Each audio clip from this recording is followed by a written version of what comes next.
अस्सलाम वालेकुम नाज़रीन, हॉटशी प्रोग्राम में भलीकार मैं तव्हांजी मेज़बान सबीन मेमन। नाज़रीन, हॉटशी प्रोग्राम में ॻाल्हि कंदासीं मुल्की सियासी सूरतहाल ऐं ख़ासि करे सिंध जी सियासी सूरतहाल जे हवाले सां अहम जेका डेवलपमेंट आयो आहे वज़ीर आज़म जी अॼु कराची यात्रा जे हवाले सां, जंहिंमें वज़ीर आज़म पारां अॼु हिकु ॾींहं जो कराची जो दौरो कयो वियो। वज़ीर आज़म जो आदर भाउ सिंध जे वॾे वज़ीर पारां कयो वियो। काबीना जो इजलास पिणु थियो, जंहिं ते सिंध जे वॾे वज़ीर चयो त हाणे जेका आहे सा काबीना वफ़ाक़ी काबीना में घणे भाङे सिंधियुनि जी अक्सरियत आहे। सिंध जे वज़ीर आज़म पारां चयो वियो त मुल्की जेके मसइला आहिनि उन्हनि खे गॾिजी हल करणो पवंदो ऐं जेकॾहिं सभु गॾु थिया त पोइ मिली करे आवाम जे लाइ कमु करे सघिजे थो। 8 फ़रवरी ते वज़ीर आज़म जो चवणो हो त 8 फ़रवरी ते वफ़ाक़ में विरहायल मैंडेट मिलियो। गॾिजी करे वफ़ाक़ ऐं सूबा हिक ॿिए सां कोऑर्डिनेट करे मसइला हल करे सघनि था। इन हवाले सां वज़ीर आज़म सां मुख़्तलिफ़ वफ़दनि पिणु सनतकारनि ऐं ताजरनि बिज़नेस कम्युनिटी जे माण्हुनि पिणु मुलाक़ात कई। ताजरनि सां वज़ीर आज़म जी जेका मुलाक़ात थी उन में ताजरनि वज़ीर आज़म खे तजवीज़ूं पिणु ॾिनियूं, जंहिंमें इहो चयो वियो त भारत समेत जेके पाड़ेसरी मुल्क आहिनि उन्हनि सां लाॻापा बहितर कया वञनि ऐं PTI जे बानी सां पिणु ॻाल्हि ॿोल कई वञे। वज़ीर आज़म खे चयो वियो जेकॾहिं सभिनी सां ॻाल्हि ॿोल कई पई वञे ऐं मुल्की तरक़ी जे लाइ गॾिजी कमु करण जी ज़रूरत आहे त पोइ बानी PTI सां पिणु ॻाल्हि ॿोल कई वञे। मजमूई तौर ते अॼोको प्रोग्राम वज़ीर आज़म जी यात्रा जे हवाले सां आहे त वज़ीर आज़म जी सिंध या सिंध जी राजधानी कराची में जेका अॼु दौरो थियो उन जा कहिड़ा इम्पैक्ट पवंदा, वफ़ाक़ ऐं सूबनि जे विच में जेके विछोटियूं जेके मामला आहिनि उहे हल थी सघंदा। इन समूरी सूरतहाल ते ॻाल्हाइण जे लाइ पीपुल्स पार्टी जो मौक़िफ़ ॾियण जे लाइ इक़बाल सान साहब मूंखे ज्वाइन कयो आहे, जॾहिं त MKM मौक़िफ़ ॾियण जे लाइ राशिद खिलजी साहब मुझसे गॾु आहिनि। आप दोनों मोअज़्ज़िज़ मेहमानों का बहुत शुक्रिया, आपने प्रोग्राम में ज्वाइन किया। इकबाल साहब, शुरुआत करूंगी आपसे, कैसे देखते हैं वज़ीर आज़म पाकिस्तान का आज जो कराची का दौरा, और उन्होंने बड़ी एक बात की कि वफाक और सूबों को मिलकर काम करने की जरूरत है, बल्कि सबको मिलकर काम करने की जरूरत है, क्या कहेंगे? बहुत शुक्रिया सबीन, आपको, देखने वालों को, सुनने वालों को, खिलजी साहब को, सबको अस्सलाम वालेकुम। देखिए, इसमें तो कोई दो राय नहीं है। हम मुल्क पिछले कई सालों से जिस परेशानी से दो चार है, फाइनेंशियल कंडीशन ऐसे हैं, मुल्क की स्टेबिलिटी के हवाले से जो मामला हैं, वो उनका ये स्टेटमेंट हमेशा से, और हमारी पाकिस्तान पीपल्स पार्टी की लीडरशिप भी, आसिफ अली जरदारी साहब भी, अगर अब आखिरी खिताब उठाएं तो बिल्कुल इसी तरह की बात है जिसमें आज प्राइम मिनिस्टर ने बात की है कि मुल्क को साथ लेकर, इख्तलाफात भुलाकर, ब्रॉड माइंडेड होकर, बड़े दिल के साथ हमने मुल्क को आगे लेकर जाना है। लेकिन मैं समझता हूँ कि अमली तौर पर ऐसा शायद मुश्किल हो जाता है जब दीगर सियासी जमातें जो हैं इस तरफ, छोटी सियासी जमातें जो हैं जरा इस तरफ उस सीरियस अंदाज में नहीं देख पाते जिस तरह मरकज को देखना चाहिए, और जो छोटी जमातें हैं उसका साथ इस तरह नहीं दे पाती हैं। लेकिन मैं यही कहूँगा कि इस वक्त मुल्क की जो सूरत हाल है, अल्लाह अल्लाह करके कुछ हमें महसूस होता है कि फाइनेंशियल कंडीशन कुछ उसके अच्छे मैसेजेस मिल रहे हैं, कुछ अच्छे सिग्नल्स आ रहे हैं, तो हमें इसको मजीद इस्तेकाम देने के लिए मुल्क को स्टेबिलिटी की तरफ लेकर आना पड़ेगा। और वो स्टेबिलिटी हर तरह की स्टेबिलिटी होती है। मैं समझता हूँ कि मुल्क में जब सियासी इस्तेकाम आता है तो मुल्क इस्तेकाम की तरफ बढ़ता है, तो इस्तेकाम का आना बहुत ज़रूरी है। कहते नज़र इस बात की कि वज़ीर आज़म कौन है, सदर कौन है, आने वाले वज़ीर आज़म शिप किसको नसीब होती है, प्रेसिडेंटशिप किसको नसीब होती है, लेकिन मुल्क के वसीतर मफाद में हम सबको अपने ज़ाती इख्तलाफात बुलाकर, मैं समझता हूँ कि आगे बढ़ना चाहिए। प्राइम मिनिस्टर के इस बात को, पाकिस्तान में कोई सियासी जमात ऐसी नहीं होगी जो इसको सेकंड ना करे जी। तो मेरी क़यादत का पहले से ही यही मौक़िफ़ है, और पाकिस्तान पीपल्स पार्टी के वर्कर के अच्छे से मैं समझता हूँ कि उनके इस स्टेटमेंट को हम सबको सराहना चाहिए और उस पर इम्प्लीमेंट करने के लिए रास्ते तलाश करने चाहिए। खिलजी साहब, तमाम तर सियासी पार्टियों को और सबको मिलकर काम करने की जरूरत है, और मिलकर काम करने से ही मसाइल का हल निकल सकेगा, ये कहना है वजीर आजम का, जो उन्होंने आज कराची का एक रोजा दौरा किया। क्या कहेंगे आप? हाँ, देखिए तवीन, सुनने को ये बातें बहुत खुशाइंद हैं, और अभी मेरे भाई इकबाल साहब ने भी बड़ी अच्छी बात की। लेकिन देखिए, सबसे पहले तो हमें देखना होगा असल इश्यूज कहाँ से पैदा होते हैं। बुनियादी तौर के ऊपर हमारे यहाँ कलेक्टिव डेमोक्रेसी नहीं है, कलेक्टिव विजडम के साथ हम पॉलिटिक्स नहीं करते। अगर हम तमाम तर सियासी इख्तलाफात को एक तरफ रख कर स्टेम ये तय करें वन पॉइंट एजेंडा के पाकिस्तान का जो सबसे बड़ा मसला गुर्बत है, माशी अदम इस्तेहकाम है, इनको दूर करने के लिए हम कौन सी ऐसी पॉलिसीज बनाएं जिसमें हम शॉर्ट टर्म और लॉन्ग टर्म दोनों पॉलिसीज लेके चलें, जिससे पाकिस्तान के अंदर स्टेबिलिटी आ सके। दूसरी बात मेरे भाई इकबाल भाई ने कही कि जो छोटी सियासी जमातें हैं और वो मरकज की पॉलिसीज के साथ हम आंग होके नहीं चलती। तो बात यह है कि ताली सभी ने एक हाथ से नहीं बजती।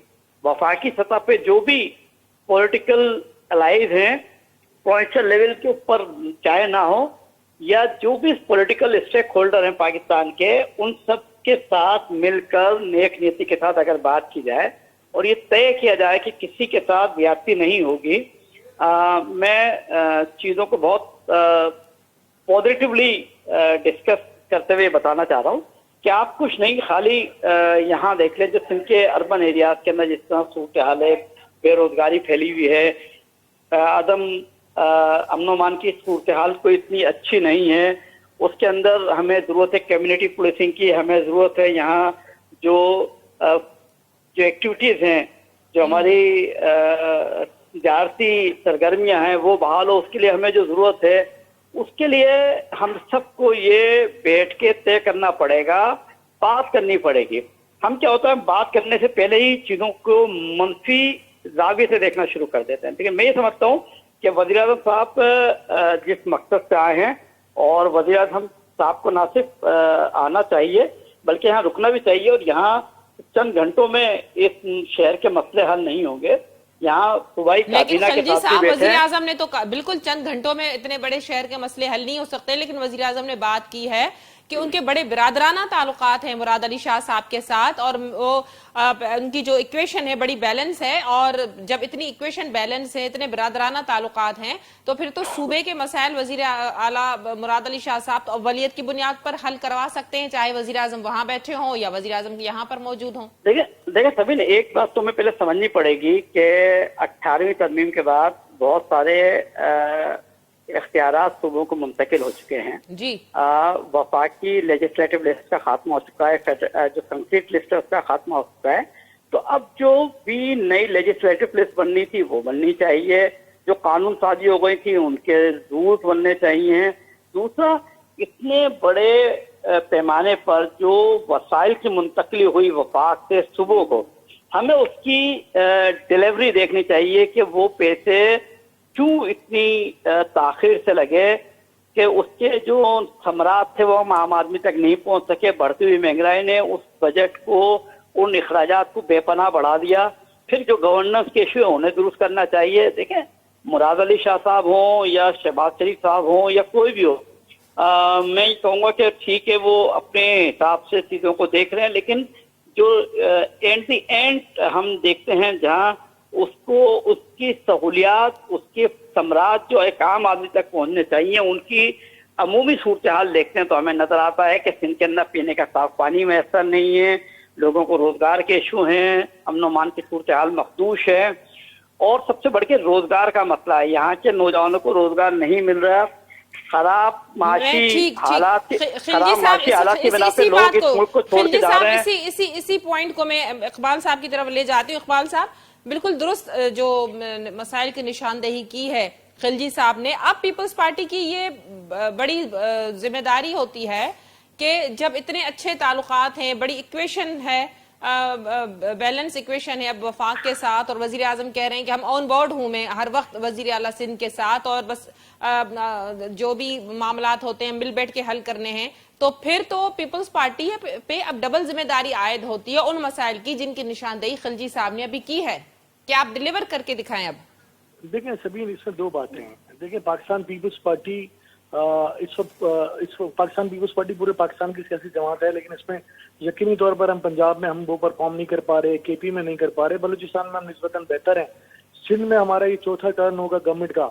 लेकिन हमें सूबे सिंध में अगर हम देखें कि अगर हमारी सियासी हरीफ कोई है या एमक्यूएम की सियासी हरीफ है तो वो पीपल्स पार्टी है, और पीपल्स पार्टी का वो सियासी हरीफ है तो एमक्यूएम है। तो कहीं ना कहीं जब आपका मुकाबले सूबे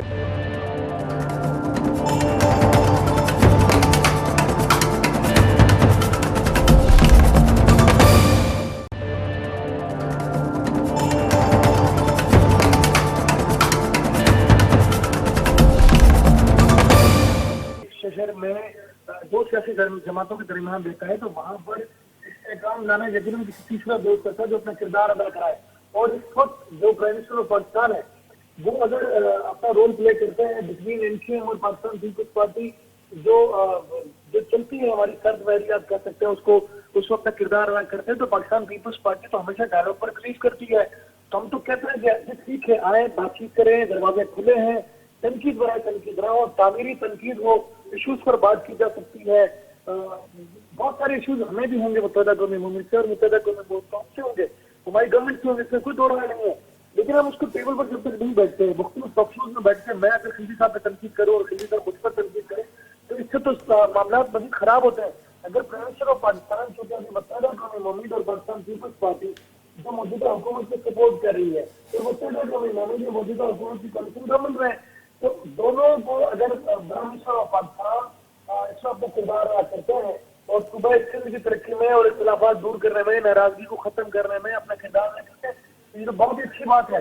तो इसमें टेबल पर लाने के लिए, बातचीत करने के लिए, तो मैं समझता हूँ कि ना मुत्तहदा कौमी मूवमेंट के रास्ते अलग है, ना हमारे रास्ते अलग है। हम मौजूदा गवर्नमेंट को सपोर्ट कर रहे हैं, ये मौजूदा गवर्नमेंट का हिस्सा है, तो आए मिल बैठकर बात करें सूबे की तरक्की के लिए, शहर की तरक्की के लिए। पाकिस्तान पीपल्स पार्टी तो इससे कभी भी इनकारी नहीं रही, लेकिन इख्तिलाफ बड़ा इख्तिलाफ नहीं होना चाहिए, तनकीद बड़ा तनकीद ना हो। आ जाए, उसूली बुनियाद पर बात करते हैं, जहाँ जहाँ इनके सही मुनासिब जो है, जो इनके जायज मुतालबात हैं, मुनासिब बात है, उसको जरूर ऑन किया जाएगा, उसको मनोन तस्लीम भी किया जाएगा। लेकिन मैंने आपसे जैसे पहले कहा कि सूबा सिंध में पाकिस्तान पीपल्स पार्टी सूबे की सबसे बड़ी सियासी जमात है, और दूसरी बड़ी सियासी जमात मुत्तहदा कौमी मूवमेंट है। अगर हम नंबर के हिसाब से देखते हैं तो पाकिस्तान पीपल्स पार्टी और मुत्तहदा कौमी मूवमेंट के सूबे की तरक्की के लिए मिल बैठ कर काम करें, जरूरी है। तो मुकाबला भी अगर हमारा होता है तो इन दोनों सियासी जमातों के दरमियान रहता है। तो इन दोनों सियासी जमातों को कहीं ना कहीं ये भी रहता है कि मुकाबला में किसी तीसरे से हमारा मुकाबला ही नहीं, इसीलिए आपस में ही मुकाबला करते रहते हैं।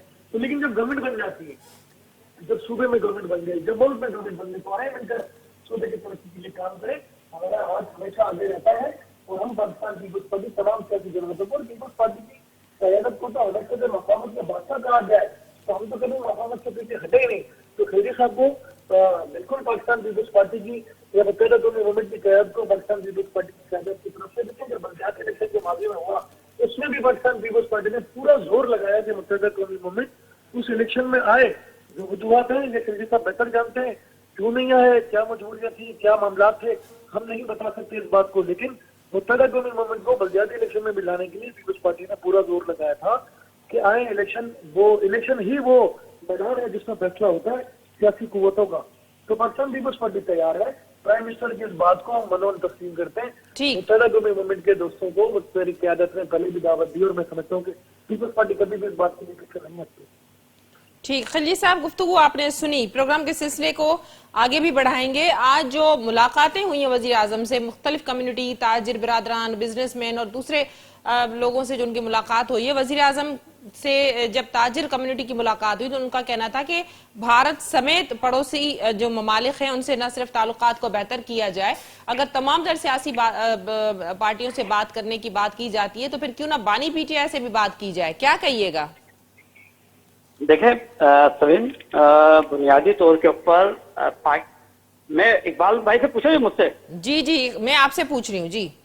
अच्छा, देखिए सविन, सबसे पहले तो जितनी भी सियासी कुव्वतें हैं, चाहे वो इस वक्त ऐवान में मौजूद हैं या ऐवान से बाहर है, हुकूमत को चाहिए कि उनसे बात करे जी। और जहां तक ताजरों का ये कहना है कि हिंदुस्तान समेत तमाम पड़ोसी ममालिक से बात होनी चाहिए, उनसे तिजारती सरगर्मियां शुरू करनी चाहिए, तो मैं समझता हूँ इसमें कोई हर्ज नहीं है। पाकिस्तान को अपने बिरादर ममालिक हैं, लाजमियत है। यूरोपी एक जमाने में आपस में खाना जंगी का शिकार रहा, लेकिन एक वक्त आया और आज तो वो एक सिंगल करेंसी के तहत, यूरोपीय यूनियन के तहत एक साथ हैं और अपने मुल्कों के अंदर अपने अपने आइन के तहत हैं, लेकिन साथ मिलके भी अपनी तमाम सारी चीजें चला रहे हैं। तो अगर हम पाकिस्तान एक आजाद मुल्क होते हुए अपने तिजारती मामला को बेहतर करने के लिए बहुत सारी ऐसी चीजें जिनके अंदर हम थर्ड कंट्री के जरिए तिजारत कर रहे हैं, और ये सबको पता है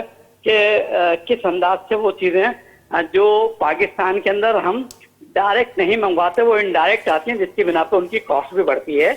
और टेक्नोलॉजी के ट्रांसफर के ऊपर भी हमें काम करना चाहिए। तो मैं समझता हूँ इसमें कोई हद नहीं है। जो ताजरों का ये मुतालबा है, ये साहिब है, इससे एक तरफ तो जो मुल्क के अंदर तिजारती सरगर्मियां वो बढ़ेंगी, दूसरा जो ताजरों पर एक इजाफी बोझ है, ये कुछ ऐसी जैसे हम बात करें, कुछ दवाइयाँ होती हैं, सीड्स होते हैं, जी। बहुत सारी ऐसी चीजें हम इंपोर्ट करते हैं। वो इंपोर्ट हम करते हैं थ्रू थर्ड कंट्री, दुबई के जरिए आ रही होती है या बैंकॉक के जरिए आ रही होती है। सबको पता है कि वो इंडिया से आ रही है, पाकिस्तान में तमाम इदारों को पता है, लेकिन उनकी आपके पास जरूरत है, आपको चीप पड़ती है, आप थर्ड कंट्री के जरिए मंगाती है, तो उसको आप चाहिए कि आप डायरेक्ट भी बात कर लें। अगर आप समझते हैं इंडिया से, ईरान से आप कुछ चीजों में एक्सचेंज प्रोग्राम के तहत चीजें ले सकते हैं और वो आपकी जरूरत है तो उसको करना चाहिए। ताजरों का मुतालबा बिल्कुल जायज है। दूसरा, मैं समझता हूँ कि अमन अमान की सूरत हाल के हवाले से ताजरों को तहफ़्फ़ुज़ात हैं, तो वो अमन अमान जितना अच्छा होगा, तिजारती सरगर्मियां बढ़ेंगी, उसका फायदा बतदरीज सबको मिलेगा। मेरे भाई इकबाल ने कहा कि एमकेएम को बल्दियाती इलेक्शन में हिस्सा लेना चाहिए था। मैं समझता हूँ सुप्रीम कोर्ट में भी हम यही प्ली लेके गए थे कि जनाब ये हल्का बंदियों के इश्यूज हैं, इनको आप हल कर दो, हफ्ते भर के लिए शेड्यूल रिशेड्यूल कर लें, हफ्ते भर आगे ले जाएं। ये जो 50 यूसियां आप बढ़ा रहे हैं, इनको प्रॉपर अंदाज से इनकी डिलिमिटेशन कर दें, नए फॉर्म भरवा लें, हम इलेक्शन में हिस्सा लेने के लिए तैयार हैं।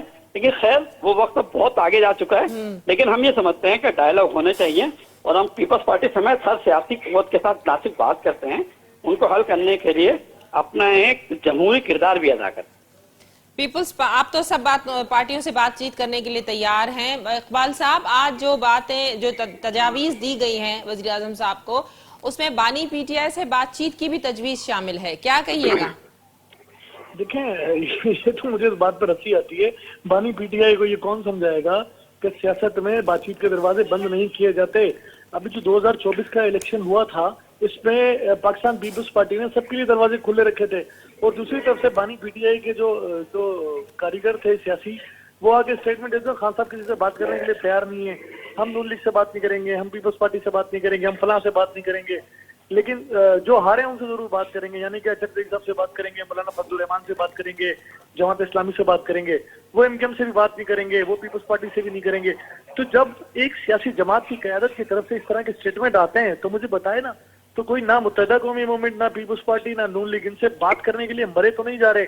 आपको सियासत के लिए दरवाजे सही सिमत में खोलने चाहिए, अपनी जबान को ठीक अंदाज में इस्तेमाल करना होता है, उसके बाद सियासत में आप आगे बढ़ पाते हो।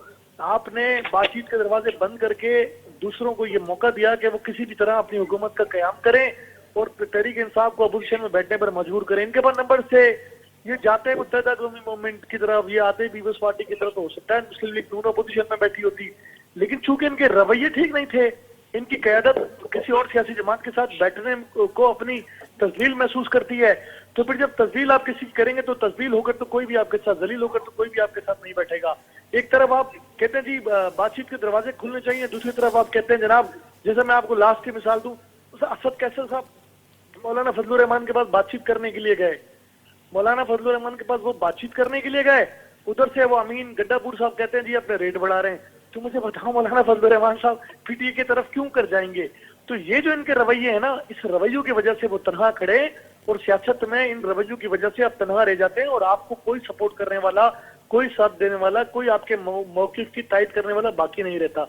तो मैं लेकिन इकबाल साहब, पॉलिटिकल स्टेबिलिटी आएगी तभी तो जो है इकोनॉमी तो मेरी बहन, पॉलिटिकल स्टेबिलिटी जो सियासी जमातें इस वक्त इक़्तिदार में हैं और जो नहीं भी हैं, तहरीक इंसाफ के सिवा पॉलिटिकल स्टेबिलिटी सबको सूट करती है।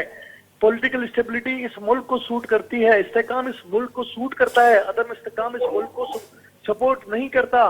तो इस मुल्क में अगर कोई अदम इस्तेकाम की सूरत हाल बना रहा है तो उसके नाम तहरीक इंसाफ है। ये काम उन्होंने ठीक करना है, वो काम पीपल्स पार्टी, नून लीग, एमकेएम ने ठीक नहीं करना। ये इस्तेकाम वाली जो सूरत हाल है, 9 मई उससे पहले जो सूरत हाल, 2014 का धरना, 2017 का धरना और आज तक हम धरने जैसी कैफियत में मौजूद हैं, इसका जिम्मेदार तहरीक इंसाफ है।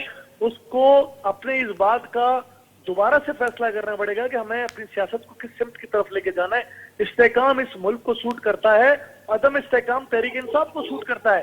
तो तहरीक इंसाफ जो है अदम इस्तेकाम से बाहर निकले और इस मुल्क के इस्तेकाम का सोचे और आगे बढ़े, सियासी जमातों की इज्जत करे और अपनी भी इज्जत करवाए। खिलजी साहब, अगर इसका पॉलिटिकल हल नहीं है, जैसा कि इकबाल साहब ने बात की कि ये जिम्मेदारी तहरीक इंसाफ की खुद की है, तो फिर इस अदम इस्तेकाम वाली सूरत हाल किस तरफ जा सकती है? देखें, बुनियादी तौर के ऊपर बहुत ज्यादा सख्त बात हो जाएगी, लेकिन पीटीआई कहीं से भी कोई सियासी जमात के अंदाज से परफॉर्म नहीं कर रही है।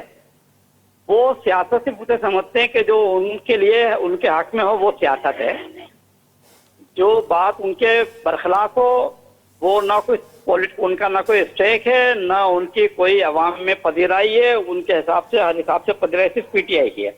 देखिए, बुनियादी तौर पे पीटीआई जिस अंदाज से इक़्तिदार में आई और जितनी बदतमीजी का कल्चर पीटीआई ने पैदा किया, उसके बावजूद हम इस चीज को समझते हैं कि उन लोगों को सियासी तरबियत की जरूरत है, उन्हें अपनी इस्लाह करने की जरूरत है। और इकबाल साहब ने बिल्कुल सही कही कि चीजें उन्हें दुरुस्त करनी है, हमें दुरुस्त नहीं करनी। आप हर जगह मना करेंगे भाई एमक्यूएम ने बहुत सारे इख्तलाफात के बावजूद पीपल्स पार्टी, मुस्लिम लीग नून, हम सियासी कुव्वतों से बात की, पीटीआई से बात की। पिछले दफा हमारा मैंडेट चुराया था पीटीआई ने, उसके बावजूद हमने उनसे बात की। तो सियासत में कोई बात सुल्फ़े आखिर नहीं होती, सियासत में बात की जाती है, मसाइल को हल किया जाता है। और बदकिस्मती से पीटीआई को जिस तरह का कल्चर चाहिए उसके अंदर उन्हें जो नजर आ रहा है, जिस कलर की दुनिया नजर आ रही है उस कलर की दुनिया है, बाकी जो हकीकत है वो कुछ नहीं है। तो मैं समझता हूँ पीटीआई की सियासी तरबियत की अशद जरूरत है। और अगर वो सियासी तरबियत नहीं करेंगे, अपने लोगों को रिव्यू नहीं करेंगे, अपने पॉलिसीज को रिव्यू नहीं करेंगे, अपने रवैयों को बेहतर नहीं करेंगे, तो मैं समझता हूँ गाली, बदतमीजी और बेहूदगी की जिस सियासी कल्चर को पीटीआई ने फरोग दिया वो खत्म हो जाएगा। आज पाकिस्तान के अंदर मैं समझता हूँ जो हमारी नस्ल है, नई नस्ल, वो सोशल मीडिया के ऊपर जिस अंदाज की लैंग्वेज इस्तेमाल कर रही है वो हम सबके लिए बायसे शर्म है। एक एहतराम होता है, तनकीद की जाती है, तनकीद नहीं होती, तनकीद बुराए इस्लाह होती है। लेकिन जिस तरह की गुफ्तगू पीटीआई के नौजवान करते हैं वो तो मैं समझता हूँ वो उनके खिलाफ कोई एक बात लिखते तो उसके बाद वो गाली गलोच पे उतर आते हैं, तो इससे मसाइल हल नहीं होते। तो मैं समझता हूँ सियासी बसीरत का मुजाहरा करना चाहिए, सियासी बसीरत का मुजाहरा करना चाहिए पीटीआई के लोगों को और उनकी लीडरशिप को, और रिव्यू करना चाहिए अपनी पॉलिसीज को, ताकि पाकिस्तान में हम एक अच्छे सियासी कल्चर को देख सकें और पाकिस्तान आगे जा सके। बहुत शुक्रिया आप दोनों मौजूद मेहमानों का, आपने आज के प्रोग्राम में टाइम दिया। नाज़रीन, पीपल्स पार्टी सां ताल्लुक़ रखंदड़ इक़बाल सां ऐं एमक्यूएम जो राशिद खिलजी सां सां गॾु हो। वज़ीर आज़म पाकिस्तान शहबाज शरीफ जो अॼु कराची जो हिकु ॾींहं जो दौरो, जंहिंमें वज़ीर आज़म पाकिस्तान न रुगो काबीना जे इजलास में शिरकत कई, सदारत कई उनजी, बल्कि मुख़्तलिफ़ कम्यूनिटी जे माण्हुनि सां पिणु मुलाक़ात कई। वज़ीर आज़म जो चवणु हो त मुल्क जी तरक़ी जो दारोमदार गॾिजी हलण ते आहे। वज़ीर आज़म जो चवणु हो त 8 फ़रवरी ते हुननि खे वफ़ाक़ में विरहायल मैंडेट मिलियो, पंजाब में मिलियो, बलूचिस्तान में तहादी हुकूमत ठही, उनखां पोइ सिंध में पीपल्स पार्टी जी हुकूमत आहे। पीपल्स पार्टी जी हुकूमत जे हवाले सां हुनजो चवणु हो त सिंध जे वॾे वज़ीर सां तमामु बहितर इक्वेशन आहे, तमामु सुठा तालुक़ात आहिनि, भाइरनि जहिड़ा तालुक़ात आहिनि, ऐं हू कोशिशि कंदो त वफ़ाक़ ऐं सूबा गॾिजी करे कमु कनि त जीअं अवाम जा मसइला तरजीही बुनियादनि ते हल थी सघनि। वज़ीर आज़म पाकिस्तान शहबाज शरीफ जो चवणु हो त मुल्क जी तरक़ी जे लाइ सभिनी सियासी पार्टियुनि खे गॾिजी करे मुल्क जी तरक़ीअ लाइ कमु करणो पवंदो। इन मौक़े ते जेके तजवीज़ूं वज़ीर आज़म खे मुख़्तलिफ़ कम्यूनिटी जी मुलाक़ातनि में जेके साम्हूं आयूं वज़ीर आज़म जे आॾो, त उनमें ताजरनि जो इहो मुतालबो हो त वापार खे वसी कयो वञे, भारत समेत जेके बि पाड़ेसरी मुल्क आहिनि उन्हनि सां लाॻापा बहितर कया वञनि, ऐं सियासी पार्टियुनि सां जेसिताईं ॻाल्हि ॿोल जी ॻाल्हि आहे त उते बानी पीटीआई सां पिणु ॻाल्हि ॿोल कई वञे त जीअं मुल्क में सियासी इस्तेहकाम अची सघे ऐं मुल्क जी जेका मुआशी सूरत हाल आहे उहा बहितर थी सघे। अॼोके प्रोग्राम जो वक़्तु पिण ते पंहिंजी पुॼाणी ते पहुतो। ईंदड़ प्रोग्राम ताईं ॾींदा इजाज़त। अल्लाह वाही।